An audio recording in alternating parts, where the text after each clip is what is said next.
Bienvenue dans cette toute nouvelle affaire qui prend place aujourd'hui en 2009 dans l'Illinois dans la famille Coleman. La famille Coleman est composée de Christopher Coleman, 34 ans, de sa femme Sherry Coleman, 31 ans, et de leurs deux fils Garrett, 11 ans, et Gavin, 9 ans. Ils vivent dans la ville de Waterloo, plus exactement dans la banlieue paisible de Columbia. Sherry est vue comme une épouse et une mère parfaite. Leurs deux enfants sont polis et bien élevés. Ils vont également à l'église. Dans la famille Coleman, l'église a toujours été au cœur de leur vie. Et d'ailleurs, les parents de Christopher, Connie et Ron sont copasteurs de l'église Grace à Chester. Cette famille est donc perçue comme la famille américaine par excellence. Christopher et Sherry se sont en fait rencontrés 12 ans plus tôt lors d'un séminaire de formation K9 à la base aérienne Lackland de San Antonio. À ce moment-là, Christopher était maître chien dans la marine et Sherry était député de l'armée de l'air. Ils suivaient alors une formation tous les deux pour devenir officiers K9. Ils se sont donc rencontrés lors de ce séminaire et se sont mariés 3 mois plus tard lors d'un week-end à Chicago. En fait, s'ils ont décidé de se marier si rapidement, c'est parce que Sherry était tombée enceinte. Ils attendaient déjà leur premier fils, Garrett, et son petit frère Gavin a suivi 2 ans plus tard. Le drame s'est produit en 2009. À cette époque, cela fait donc 12 ans que Christopher et Sherry sont mariés. Sherry a alors 31 ans et elle est mère au foyer. Quant à Christopher, il a un travail important qui lui rapporte plus de $100,000 par an en tant que garde du corps pour la télévangéliste chrétienne de renommée mondiale Joyce Meyer. Joyce est une vieille amie des Coleman et connaît Christopher depuis qu'il est un petit garçon. Ce travail lui rapporte donc $100,000 par an et le fait voyager dans tout le pays. Il est donc très à l'aise financièrement. À ce moment-là, donc en 2009, la famille Coleman est décrite et est vue, comme je le disais, comme la famille américaine par excellence. Un couple marié, riche, avec 2 enfants, vivant dans un quartier tranquille où leur vie semble parfaite. Mais cette famille modèle sera violemment détruite. Tout a commencé lorsque la famille Coleman a reçu des emails de menaces. Ces emails ont été envoyés durant plusieurs mois. Cela a commencé exactement en novembre 2008. Ces emails ont été envoyés à partir de l'adresse destroychris@gmail.com. Une de ces menaces disait que Christopher devait quitter son travail auprès de Joyce Meyer, sinon sa femme et ses enfants seraient blessés. Dites à Joyce d'arrêter de prêcher des conneries ou la famille de Chris mourra, je les tuerai tous pendant qu'ils dorment. Un autre email disait « Dites à Chris que sa famille est morte, il ne mérite pas de vivre avec quelqu'un qui protège Joyce ». Joyce ainsi que son fils ont reçu le même message intimidant qui disait que Christopher devait cesser de travailler pour elle. Les emails en fait disaient tous que Christopher devait arrêter de travailler pour Joyce, sinon il arriverait quelque chose à sa famille. Qui a envoyé ces menaces et pourquoi attaquer Christopher? Pourquoi vouloir du mal à sa famille? Pourquoi vouloir qu'il arrête de travailler avec Joyce? En tout cas, il a averti les forces de l'ordre sur le fait qu'il avait reçu des emails menaçants. Donc on pourrait logiquement penser que quelqu'un essayait d'atteindre Joyce à travers Chris, mais personne d'autre que Christopher n'a reçu de menaces, aucun autre collègue, aucun ami, aucun proche de lui ou de Joyce, uniquement le garde du corps de Joyce. Pourquoi le menacer uniquement lui? Puis il était aussi assez étrange que Joyce elle-même n'ait jamais été menacée directement de mort, mais que ses intimidations se soient seulement adressées à son garde du corps et à sa famille. Puis les menaces ont commencé à s'intensifier, notamment lorsqu'elles sont arrivées directement chez lui, dans sa boîte aux lettres. Le temps presse pour vous et votre famille. Une fois cette lettre reçue, Sherry était bien entendu très effrayée, mais surtout car cette lettre a été mise dans leur boîte aux lettres alors que son mari était en fait en déplacement justement avec Joyce Meyer à Hawaï dans le cadre de son travail. Elle était donc seule chez elle avec ses enfants lorsqu'elle a reçu cette lettre. Au retour de son voyage à Hawaï, son mari s'est donc à nouveau rendu à la police pour signaler ce dernier fait. Une autre lettre menaçante est arrivée plus tard, exactement le 27 avril, qui disait « C'est mon dernier avertissement, votre pire cauchemar est sur le point de se produire ». C'est très effrayant. Mais chose qui est très intéressante, c'est qu'un policier habite dans le même quartier que la famille Coleman. Il s'agit du sergent détective Justin Barlow de la police de Columbia. C'est donc un voisin de la famille Coleman puisqu'il habite juste de l'autre côté de la rue. Ils ne se connaissent pas spécialement, mais ils se font signe quelquefois quand ils se croisent, voilà, comme tout bon voisin. Alors pour la famille Coleman, quoi de mieux pour se rassurer dans ces moments-là, ces moments de menace, que d'avoir un policier non loin de chez eux. Justin Barlow a été averti de ces menaces et a pris les choses très au sérieux. Il a tout de suite décidé de surveiller la maison des Coleman en installant une caméra de sécurité vers la maison de ses voisins. Voilà, surveiller les faits, les gestes, les mouvements d'une personne inhabituelle rôdant autour de la maison. Les policiers de Columbia ont également mis des patrouilles en place pour renforcer la protection autour de la famille Coleman. Mais les policiers n'ont jamais vu personne rôder autour de la maison et la caméra de Justin Barlow n'a jamais rien capturé. La veille du drame, le 4 mai 2009, la caméra de Justin Barlow a capturé des images de Christopher jouant avec ses fils Garrett et Gavin. Ce sera 12 heures plus tard, après ces images, que le drame frappera cette famille. Nous voici donc le lendemain de ces images, soit le 5 mai 2009. Christopher part de chez lui à 5h43 pour aller faire du sport. Il envoie ensuite un texto à sa femme. « Tu es réveillée ? Je sais que tu étais fatiguée hier soir. » Puis il lui envoie « Il me reste environ 5 minutes de cardio, puis je serai à la maison. » Sans réponse de sa femme, il envoie un nouveau message. « Bonjour, tu te lèves ?» Puis il est temps de lever les enfants. Il est maintenant 1 heure plus tard, précisément 6h43. Christopher décide de téléphoner à son voisin, Justin Barlow. Il lui dit que sa femme ne répond pas à ses textos, alors que généralement, elle est réveillée à cette heure-là. Il lui dit que sa femme ne répond pas au téléphone et qu'il a besoin qu'il la surveille et qu'il est seulement à 5 minutes de là. Au vu de toutes les menaces qu'il recevait depuis des mois, Christopher a appelé son voisin simplement pour s'assurer que tout allait bien chez lui. Justin Barlow, quant à lui, appelle immédiatement le commissariat pour demander des renforts. Justin s'approche ensuite de la maison des Coleman et frappe à la porte. Mais personne ne répond. Les renforts qu'il a appelés arrivent peu de temps après. Puis à 6h51, ils entrent dans la maison par une fenêtre qui est restée ouverte. Une fois dans la maison, ils découvrent très rapidement des messages menaçants peints en rouge sur les murs de la maison.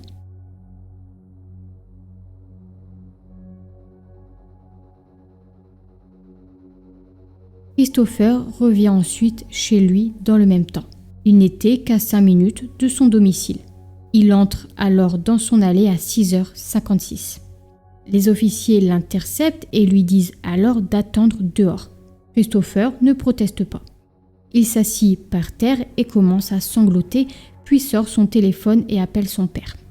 Après la découverte de ces messages inquiétants sur les murs, les officiers continuent de fouiller la maison et découvrent alors les corps sans vie de Sherry, Garrett et Gavin.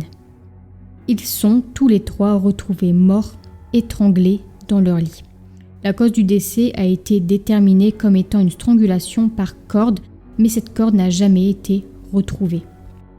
Sherry Coleman avait 3 marques de ligature qui indiquaient qu'elle s'était battue et avait sans doute combattu durement. Elle avait même un œil au beurre noir. Les 2 garçons sont également morts étranglés et il y avait un message inscrit sur chacun de leurs lits, sur leurs draps, également à la peinture rouge. Les policiers de Columbia appellent alors les services de police voisins à l'aide. Puis des ambulanciers arrivent également. Des emails et des lettres de menaces depuis des mois, des messages tagués sur les murs, 3 corps sans vie retrouvés. Qui a bien pu faire cela? Quant à Christopher, la police lui annonce alors que sa famille a malheureusement été froidement assassinée. Mais l'on regardait d'un air étrange lorsqu'il s'est mis à pleurer.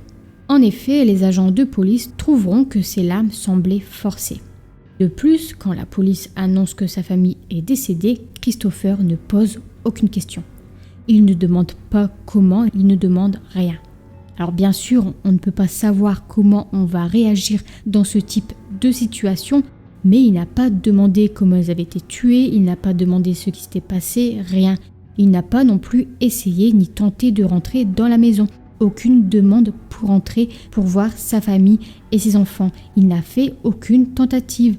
Ce qui peut quand même sembler bizarre, car souvent dans ce type de situation, les policiers doivent empêcher et retenir les membres de la famille de rentrer pour voir leurs proches. Mais ici, ce ne fut pas le cas. En fait, il s'est assis quelque part dans l'allée, puis a mis sa tête entre ses mains. Autre élément qui a retenu l'attention des agents sur les lieux du drame, c'est que Christopher a ensuite été emmené dans une ambulance présente sur les lieux et quelqu'un a vu qu'il avait des égratignures sur les bras, des marques rouges.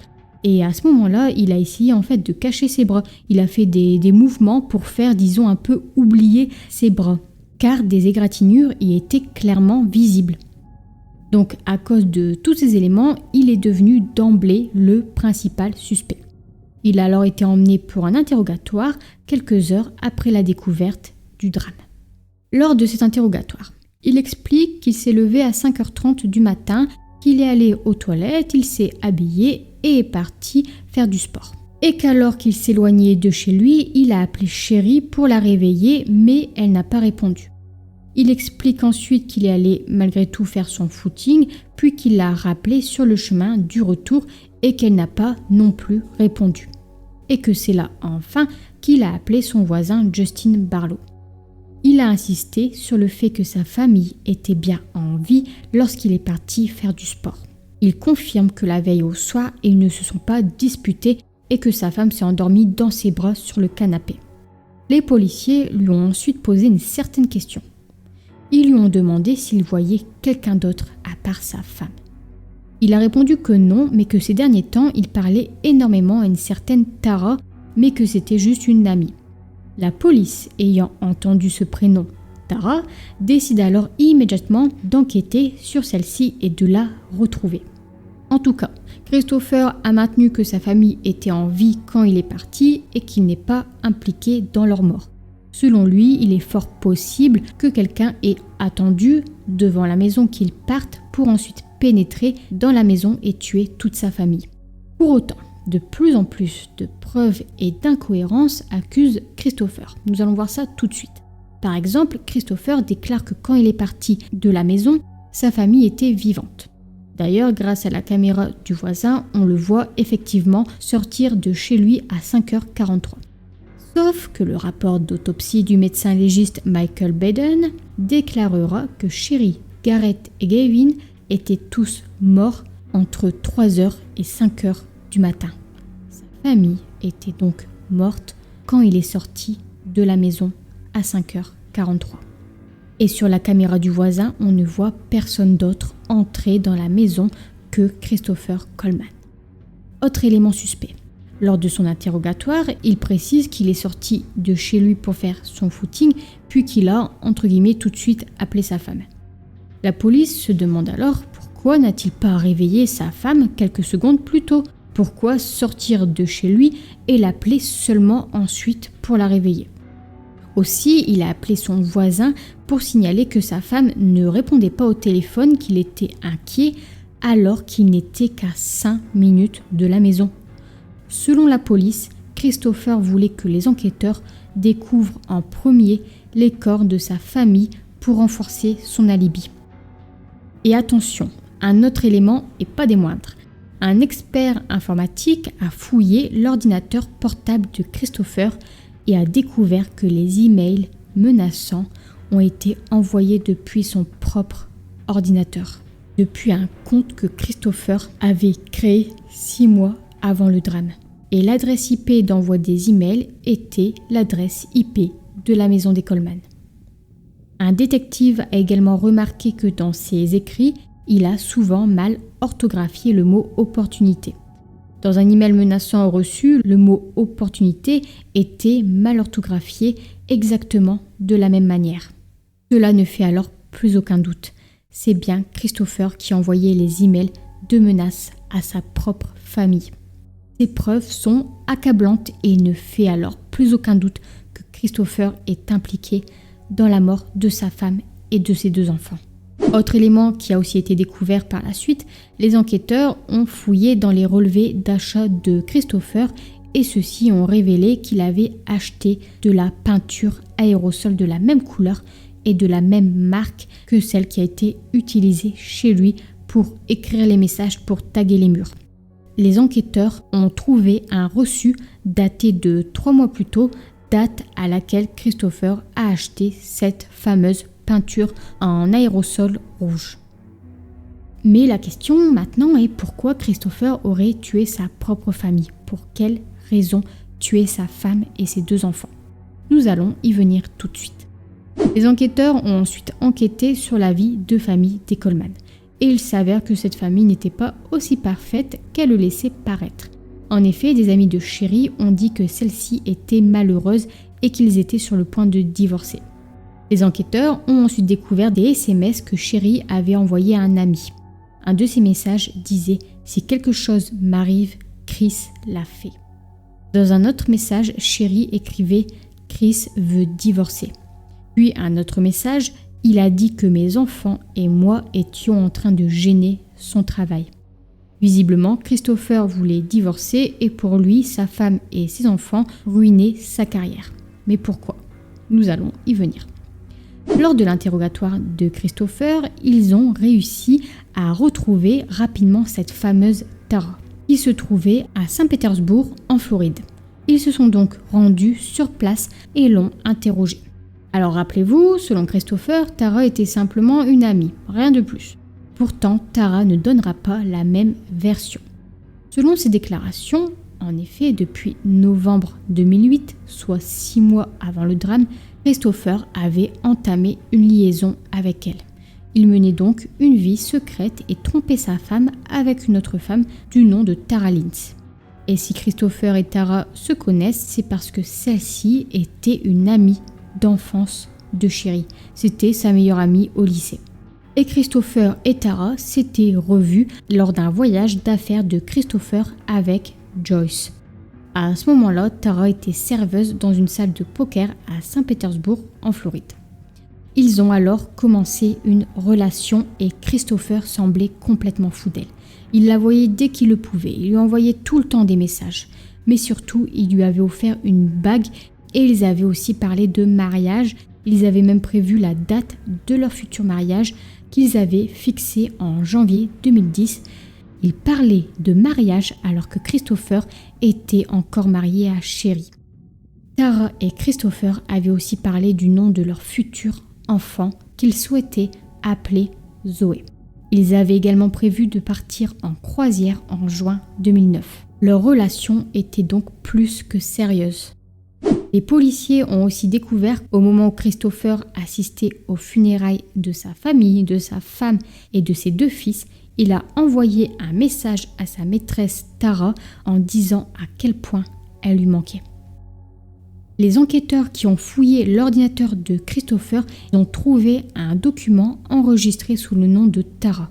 Dans ce document était indiqué sa taille, la couleur de ses yeux, la taille de son jean, la taille de son soutien-gorge, sa taille de culotte. Il avait aussi répertorié ses parfums préférés, leurs préférés, en l'occurrence les tulipes et les roses roses. Il avait même noté l'anniversaire de son chien Gizmo. Il a aussi été noté le jour où Tara a changé ma vie, 05 11 08. Et était aussi noté le nom de notre fille Zoé Lynn Coleman. Plusieurs photos et vidéos X2 ont aussi été retrouvées. Et Christopher et Tara se voyaient souvent quand Christopher partait en fait en voyage pour affaires avec Joyce. Il emmenait Tara avec lui. Joyce n'était pas au courant de cette liaison. En fait, ils se réservaient une chambre tous les deux. De cette façon, il l'a emmené à Phoenix, à Maui et en Arizona. Et aussi à Hawaï, car rappelez-vous, quand Sherry a reçu une lettre de menace, Christopher était en voyage d'affaires avec Joyce à Hawaï. En réalité, à ce moment-là, il était en fait avec Tara. La police a donc fait de nombreuses découvertes suite aux déclarations de Tara. Lors de l'interrogatoire de Tara, les enquêteurs l'ont vue bouleversée. Elle a été très coopérative, elle a répondu à toutes les questions. Elle a dit que Christopher et Sherry n'avaient plus de vie intime, qu'ils ne s'embrassaient plus, que juste après le triple homicide, Christopher lui avait envoyé un message qui disait « Je t'appelle quand je peux, je vais bien ».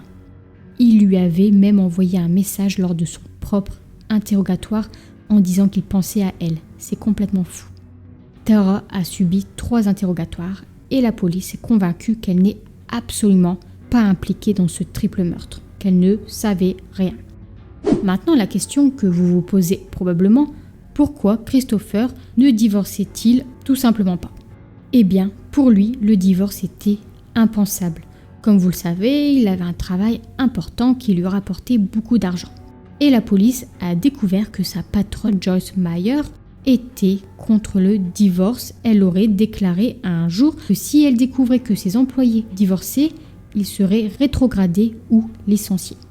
Ça paraît fou comme déclaration, ce n'est même pas légal, mais le divorce n'est pas conseillé dans sa religion et Christopher ne voulait pas perdre son travail. Donc le divorce n'était absolument pas une option pour lui.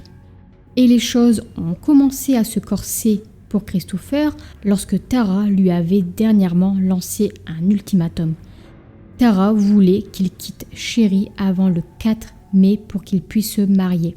Christopher ressentait donc dernièrement une certaine pression de la part de son travail et de la part de Tara. Car lorsque la date limite est arrivée, soit le 4 mai, Tara a appelé Christopher et celui-ci lui a dit que les papiers du divorce étaient prêts et qu'il les remettrait à sa femme dès le lendemain. Et le lendemain, soit le 5 mai, c'est le jour où Sherry, Garrett et Gavin sont malheureusement retrouvés morts. Suite à toutes ces découvertes et ces éléments accablants, Christopher a été arrêté et accusé de triple homicide le 19 mai 2009. C'est 3 ans après ce drame, en avril 2011, que son procès a lieu à Waterloo, au siège du comté de Monroe. Un procès très médiatisé où Christopher portait un gilet pare-balles lors de son transfert à la prison jusqu'au tribunal pour sa protection. Christopher pourrait être condamné à la peine de mort qui prévaut dans l'Illinois. De nombreuses personnes suivaient cette affaire. Lors de ce procès, l'accusation a déclaré que Christopher avait désespérément voulu garder à la fois son travail bien rémunéré et sa maîtresse. Il a donc tué sa femme et ses 2 enfants plutôt que de révéler sa liaison et de divorcer car il craignait de perdre son travail. Il voulait garder son travail important et commencer une nouvelle vie avec sa maîtresse. Toutes les preuves lors de ce procès accablaient Christopher. Les meurtres se sont déroulés avant que Christopher quitte le domicile familial à 5h43, entre 3h et 5h selon un expert. Il a acheté la même peinture rouge, de la même couleur et de la même marque que celle retrouvée chez lui. Les jurons inscrits sur les draps des garçons correspondaient à l'écriture de Christopher. Les emails ont été envoyés de son ordinateur et de son adresse IP. La fenêtre de la maison étant ouverte n'a pas été forcée ni ouverte de l'extérieur. La caméra de Justin Barlow n'a rien capturé, aucun intrus. Et il devait remettre les papiers du divorce le jour des meurtres. Tous ces éléments accablent Christopher Coleman. L'accusation a ensuite fait écouter un message préenregistré de Joyce Meyer. Dans ce message, elle disait que si Christopher avait une liaison, cela aurait certainement pu affecter son travail. Elle a ajouté que Christopher n'aurait pas été licencié s'il avait divorcé de sa femme.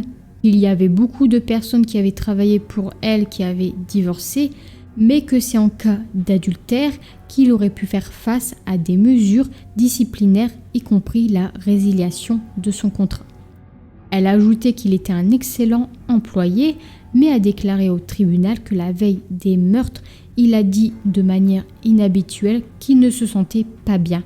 Elle lui avait alors donné un jour de congé, le 5 mai. Tara a ensuite également témoigné. Elle a témoigné au 4e jour du procès. Avant de témoigner, le jury a vu une série de photos qu'elle et Christopher s'étaient envoyées. Des photos, des messages, des vidéos torrides, une sextape de Christopher et Tara et des détails de leur liaison ont été présentés au jury. Christopher a également fait une vidéo de lui-même en train de se masturber dans laquelle il dit « Tu es la seule personne pour qui j'ai jamais fait ça, j'ai hâte de te voir à Hawaï, je t'aime bébé ». Tara a ensuite pu témoigner et a déclaré que Christopher avait promis de remettre les papiers du divorce le jour où sa famille a été retrouvée morte. Les amis de Sherry ont ensuite aussi été entendus et ils ont évoqué le fait que leur mariage était en ruine. Christopher, lui, a choisi de ne pas témoigner pendant les 2 semaines qu'a duré son procès. Le verdict a ensuite été rendu 2 ans après, jour pour jour, où Sherry, Garrett et Gavin ont été tués, soit le 5 mai 2011. Christopher a plaidé non coupable de tous les chefs d'accusation. Pour autant, il a été reconnu coupable de 3 chefs de meurtre au 1er degré et condamné à 3 peines d'emprisonnement à perpétuité sans possibilité de libération conditionnelle. Il passera le reste de ses jours en prison. Il a été incarcéré au centre correctionnel de Pontiac, puis transféré de l'Illinois au Wisconsin pour des raisons de sécurité. Cependant, la famille de Sherry a subi de nouvelles souffrances lorsque Christopher a fait appel, mais en 2014, sa condamnation a bien été confirmée, son appel a été rejeté, il passera le restant de ses jours en prison. Comme je vous le disais tout à l'heure, de nombreuses personnes suivaient cette affaire et lorsque la sentence a été prononcée, un groupe de personnes a applaudi à l'extérieur du palais. C'est terminé pour cette triste affaire. Sherry, Garrett et Gavin ont malheureusement payé le prix de son obsession pour sa maîtresse et pour son travail. Cette affaire m'a tout de suite fait penser à l'affaire Watts, que vous connaissez probablement, où la femme Shannon et ses 2 filles ont été tuées car Chris Watts avait également une maîtresse. Le crime de la famille Coleman est vraiment odieux. Il a tué sa femme et ses 2 jeunes fils de ses propres mains. Il a tout planifié et ce depuis des mois. 3 vies enlevées pour l'obsession d'une autre femme et pour ne pas avoir le courage de divorcer à cause de son employeur qui était contre le divorce. C'est vraiment déchirant. Au final, le seul réconfort dans cette affaire, c'est qu'il passera le restant de ses jours en prison. Une fois en prison, True Crime Daily a pu parler avec Christopher Coleman lors d'une interview exclusive. Et celui-ci maintient totalement son innocence. Il a déclaré que ce n'était pas lui qui avait envoyé les menaces, que quelqu'un avait dû pirater son ordinateur, que sur une vidéo de surveillance, une vidéo de sa propre caméra qu'il avait installée chez lui, il a vu un homme avec une capuche postant une de ses menaces dans sa boîte aux lettres, mais bizarrement il n'a pas gardé cette vidéo prouvant ses dires. Il a ajouté que le médecin légiste a dû se tromper sur l'heure de la mort de sa famille, et il dit toujours que sa famille était la cible de quelqu'un à cause de son travail pour Joyce Meyer. Bref, il maintient son innocence. Et ses parents croient également en son innocence. Je vais m'arrêter maintenant ici dans cette vidéo. Merci d'avoir écouté jusqu'au bout. J'attends maintenant vos retours en commentaire. Portez-vous bien et je vous dis à la fois prochaine pour une nouvelle vidéo.